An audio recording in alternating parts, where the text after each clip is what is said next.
ஸல்லல்லாஹு அலைஹி வஸல்லம் சொன்னார்கள், லகத் ஊதிய ஷத்ரல் ஹுஸ்ன். நான் என்ன அழகு, நீங்கள் என்ன அழகு, உலகத்தில் உள்ள அழகு ராணிகள் எல்லாம் என்ன அழகு, எல்லாம் கிரீம் அழகு, மேக்கப் அழகு.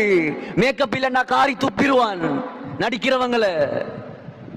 ஏமாந்து கொண்டிருக்கிறோம் நாம், ஏமாத்துகிறார்கள். பணத்துக்காக பறையடிக்கும் ஆக்களை வைத்து நம்மை ஏமாத்துகிறார்கள். சகோதரர்களே, ஏமாந்து விடாதீர்கள் வாலிபர்கள். யூசுப் அலைஹிஸ்ஸலாத்தை நினைக்க வேண்டும்.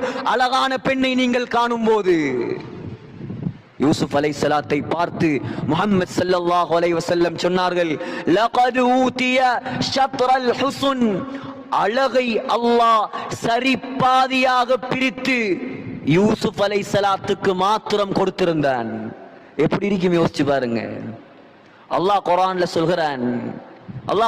சொல்கிறான், பெண்களை எல்லாம் 2 வரிசையாக உட்கார வைத்து அந்த பெண்களுடைய கரத்தில் எப்பலும் கத்தியும் கொடுக்கப்பட்டு கத்தியால் எப்பலை வெட்டி கொண்டிருக்கக்கூடிய நேரம்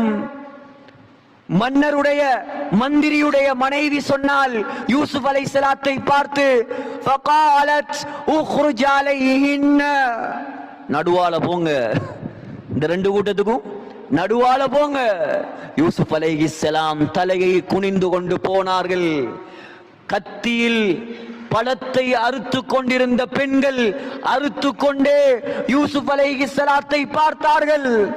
பார்த்து சொன்னார்கள், அல்லாஹ் சொல்கிறான், காஷலில்லாஹ், சுப்ஹானல்லாஹ் சுப்ஹானல்லாஹ் சுப்ஹானல்லாஹ், மா ஹாதா பஷரா, இது மனிதனே அல்ல, இவர் மனுஷன் இல்லை, இவர் இன் ஹாதா இல்லா மலக்குன் கரீம், இது மலக்கு,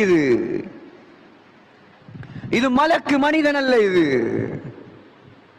அல்லாஹ் சொல்கிறான், பழத்தை அறுக்கவில்லை, கரத்தை அறுத்து ரத்தம் கொட்டி கொண்டிருக்கிறது, யாருக்கும் விளங்கல்ல.